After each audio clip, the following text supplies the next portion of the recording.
hatred or greed. Paradise is the place we need.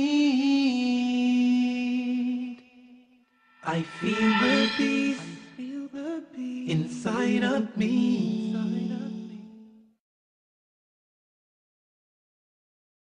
Greetings and peace. This is Dr. Lawrence Brown welcoming you back to another episode of Interfaith Issues, where we discuss the issues of common interest to the three monotheistic Abrahamic faiths of Judaism, Christianity, and Islam.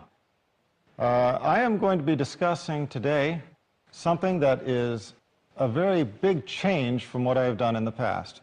Something I think you will find more fun, more enjoyable, and I hope that it will be mind-broadening. What I'm going to be discussing is my latest book, The Eighth Scroll. This is the book, and I have recently completed a series of radio interviews in America in which one of the very first questions I was asked regarding this book was a question I think a lot of people are interested to hear the answer to, and that is simply why I wrote this book. The reason I wrote The Eighth Scroll is because, in simple terms, it was simply a slam dunk of an action-adventure novel. I think I am like many people. All of my life, I have been reading action-adventure novels, and I've been thinking, how did this author get the idea for that plot and bring it all together? And I've always been looking for something that I felt I could write about in the same way. Well, I found it. I found it in the Dead Sea Scrolls and in the Palestinian-Israeli conflict. The Eighth Scroll captures these two very dynamic, very interesting, extremely controversial issues. The issues of the Dead Sea Scrolls and the Palestinian-Israeli conflict. The book starts by transporting the reader from ancient times to modern times, leading them from the Western society with which most familiar to the Middle Eastern society and the setting of the Holy Land. At the same time that it is transporting the reader not only through time, but across the globe, it is transporting the reader through different ideologies. You will find representatives of different countries, different faiths, and the expression of their cultures and their beliefs. But most of all, what you will find is a very dynamic action-adventure that simply makes for fun reading. Now, let me start by giving a little bit of a taste for the content of the Eighth Scroll. I'll start by pointing out that the Dead Sea Scrolls for most people are a mystery.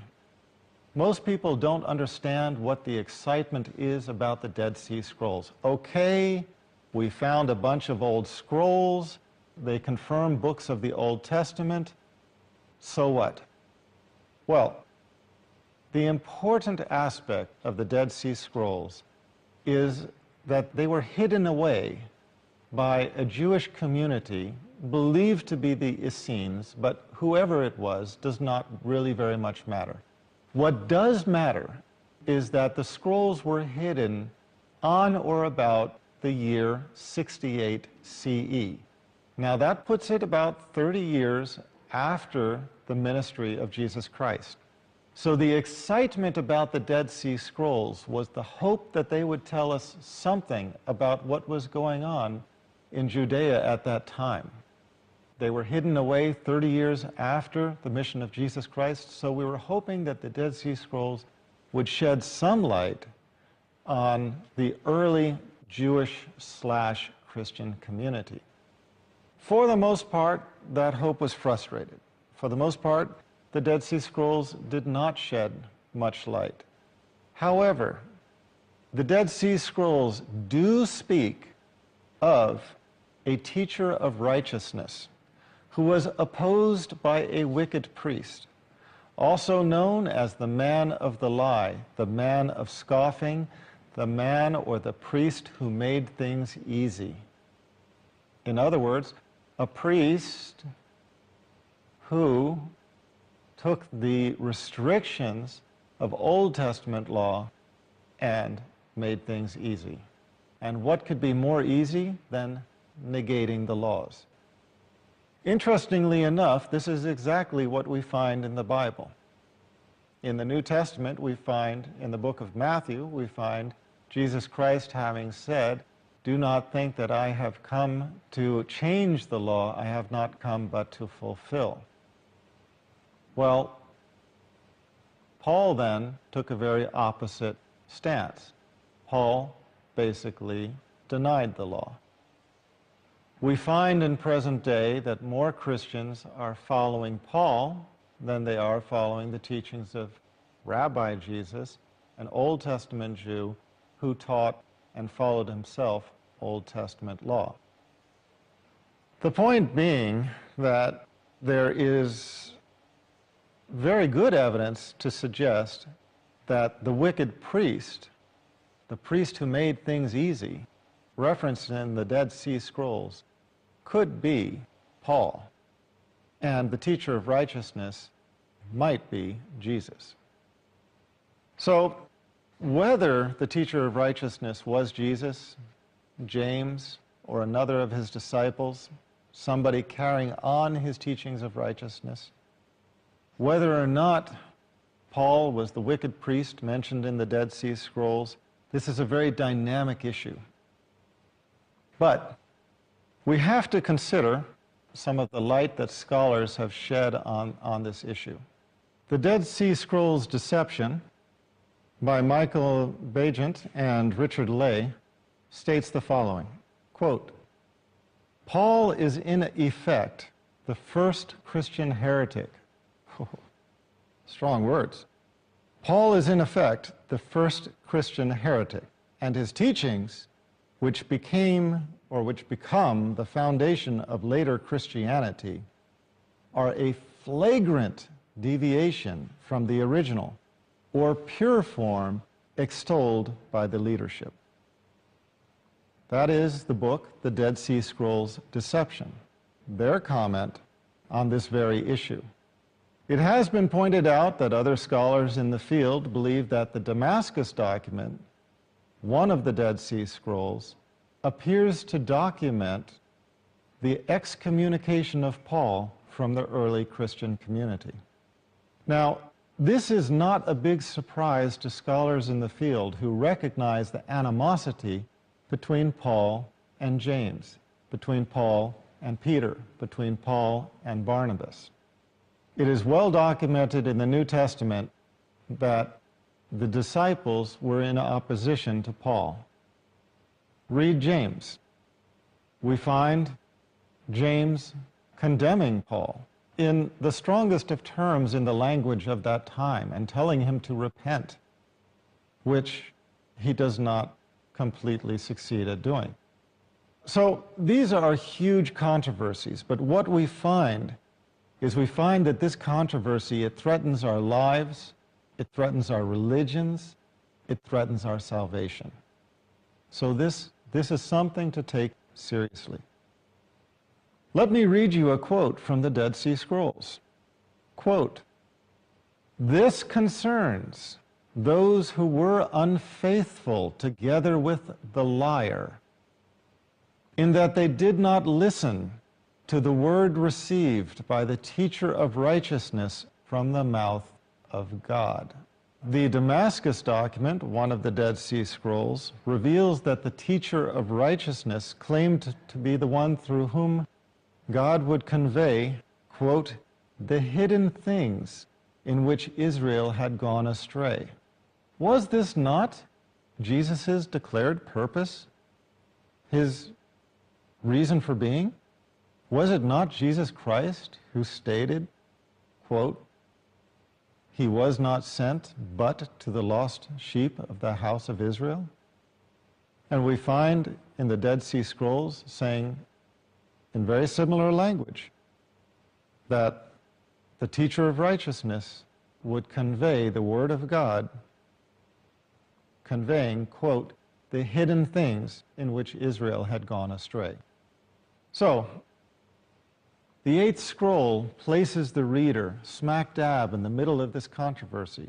At the same time, because the setting is the Holy Land, smack dab in the middle of the Palestinian-Israeli conflict. And yet, it does it in the context of a fun read, an action-adventure. Why?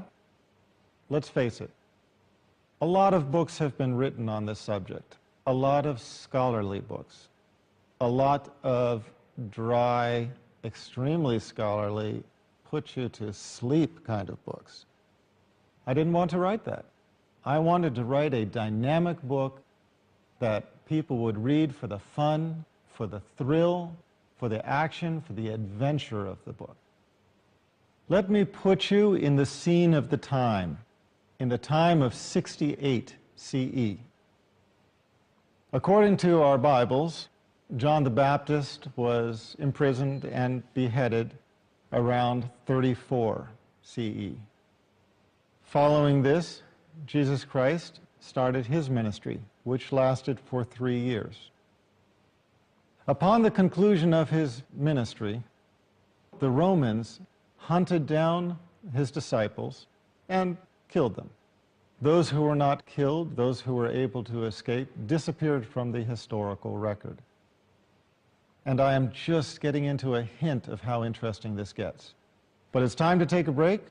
Stick with us. We'll be back in just a few minutes. I feel the peace, inside of me. I feel the peace, inside of me.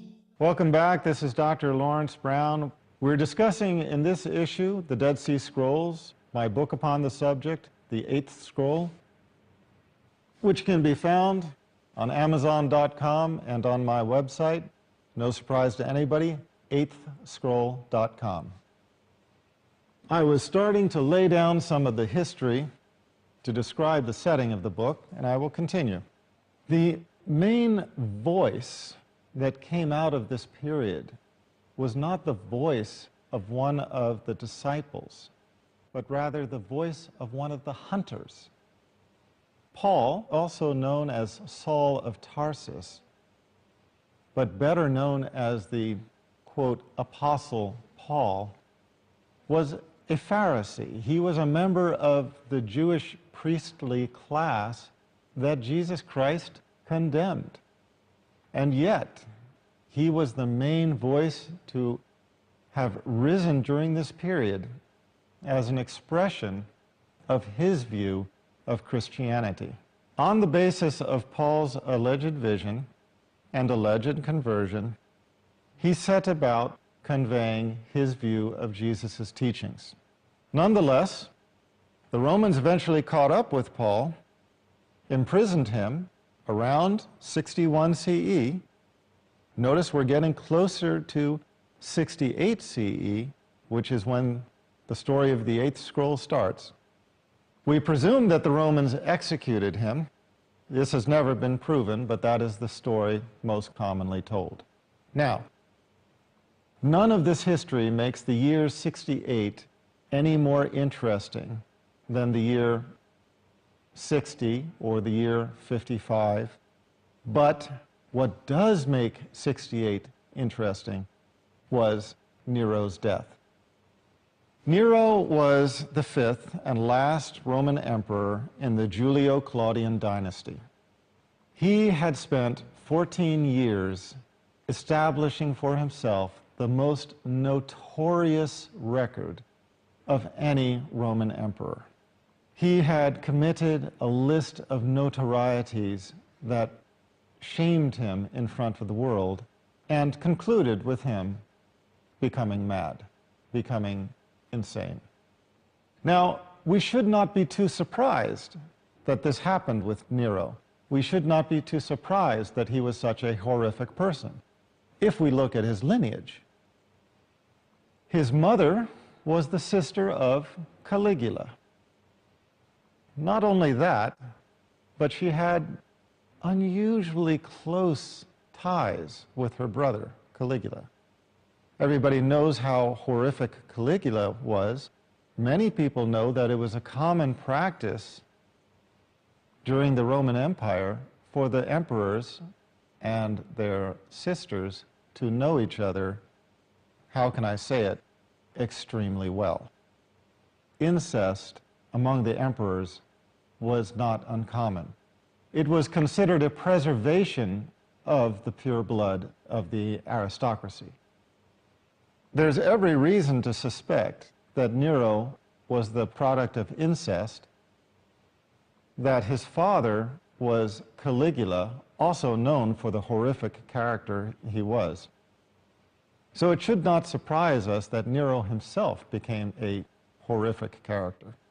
His mother, Agrippina, had some ambitions of her own, but Nero defended his throne to the point where he killed off every possible descendant, including his mother, including his adoptive brother. When his mother knew that her assassin was killing her on the orders of her son, she told her assassin to stab her where? In her womb. In her womb, as punishment for that womb having borne her wicked son Nero.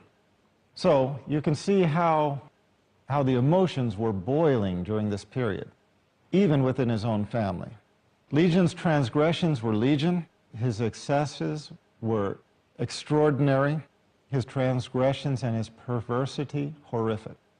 But what we need to remember for the Eighth Scroll as background is the accusation that Nero started the Great Fire of Rome in 64. After the Great Fire of Rome, he set about rebuilding Rome as a center of art. He considered himself an artisan.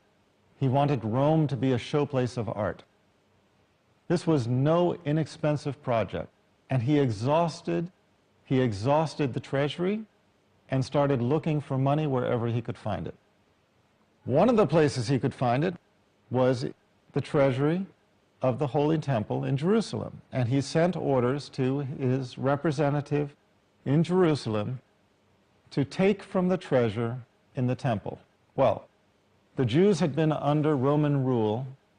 They had been oppressed, they had been terrorized, but taking from the treasure of their temple was the final straw. In 66, the Jews revolted, and they started the Jewish rebellion against Roman rule. The Jewish rebellion lasted from 66 until 70, when the Jewish temple was destroyed and Jerusalem was taken over by the Romans. And it even continued after that until the year 73, which is when the infamous Battle of Masada occurred. For most historians, they place the battle from 66 to 70. Now we're right in the period of 68, when the story starts.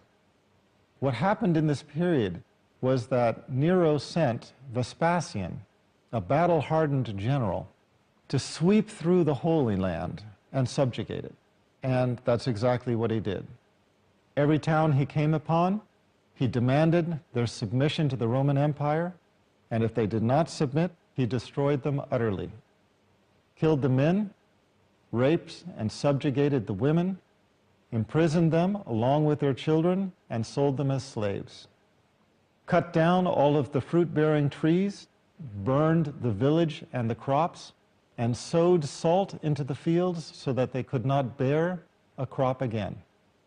Utterly destroyed any population who would not submit.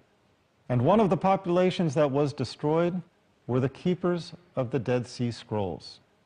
Now, we can only speculate as to what happened in this time, but it appears that at least some of the scrolls were hidden away in the caves close to the area in which this Jewish community lived.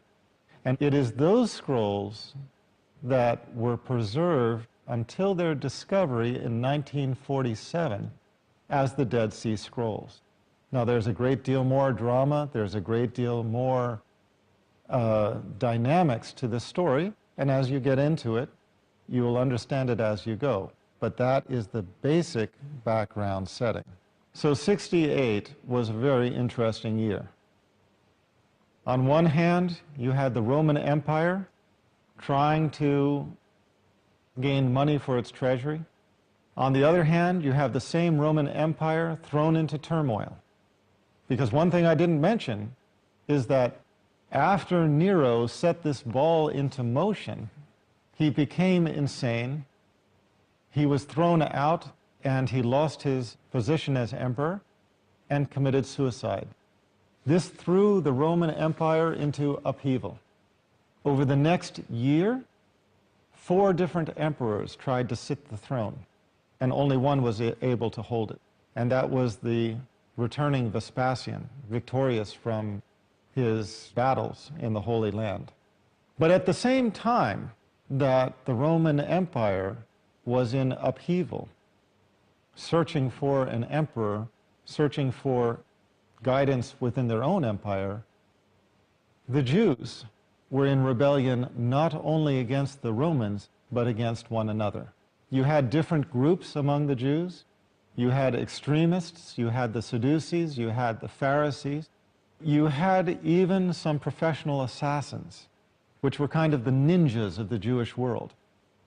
And these actions were working against one another, trying to develop a supremacy within the Jewish population. Jerusalem, when it was assaulted in the year 70, was fully prepared to carry out the longest siege in history. It had water supplies in the form of wells. It had huge food stores. It was a walled enclave which could have held out for who knows how long. But in order to force the population to battle, the extremists among them set fire to the food stores. Once the food stores were gone, by the force of starvation, the Jews of Jerusalem were forced to take the battle outside the walls of Jerusalem to the Romans, and this precipitated the fall of Jerusalem. In the middle of all of this, we have the keepers of the scrolls fighting for their own survival and fighting for the preservation of the message that they held as holy in the form of the scrolls that they were charged to preserve. And it is the story of the preservation of those scrolls, the bringing of those scrolls to light, and most particularly of one scroll, a fictional scroll whose content was so controversial that when found, it could not be revealed. And that is the setting of the 8th scroll. Now, I hope to come back in another episode and give you a taste of the book in the form of a reading, but we'll have to save that for next time. For now, this is Dr. Lawrence Brown concluding another episode of Interfaith Issues. Until next time, peace. Where are we going in this world of woe? So much suffering and misery. Our hearts are longing for the endless home of peace and love and harmony. Oh, no more bitterness, hatred or greed.